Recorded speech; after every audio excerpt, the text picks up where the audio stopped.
গঠনটা করার উদ্দেশ্য হচ্ছে কি, মূল উদ্দেশ্য হচ্ছে একটাই, যে আমরা তো জানি আমাদের এটা চর না, আমাদের সাদা পাশে আছে, জিজ্ঞেস করতে পারো শুরু থেকে।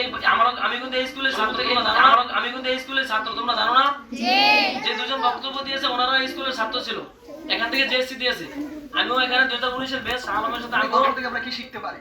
সততা এমন একটি গুণ যা মানুষকে অনেক সম্মান মর্যাদা করে। আর 36 স্তরের লক্ষ্য সেটাই আমাদের, যে তোমাদের মাঝে সততা এবং জ্ঞান যাতে তোমরা চর্চা করো এবং পরবর্তীতে মর্যাদা করে দাবি দেবে। আর 36 স্তরের লক্ষ্য সেটাই আমাদের, যে তোমাদের মাঝে সততা। সর্বপ্রতি আমার সালাম, আসসালামু আলাইকুম ওয়া রাহমাতুল্লাহি ওয়া বারাকাতুহু। তুমি তাকে প্রতিনিয়ত পাঠ করতে থাকো, সেও তোমাকে তার নিজস্ব জ্ঞান আহরণ পাঠ করতে থাকো, সেও তোমাকে তার নিজস্ব জ্ঞানের জন্য ভালোবাসা অফুরন্ত। এ বলে আমার বক্তব্য শেষ করছি। বিদ্যালয় গড়ে ওঠার জন্য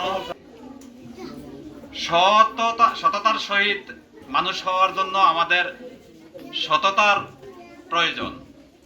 সেই মাহমুদ এই জ্ঞানের আলো সংগঠনের একজন মেম্বার।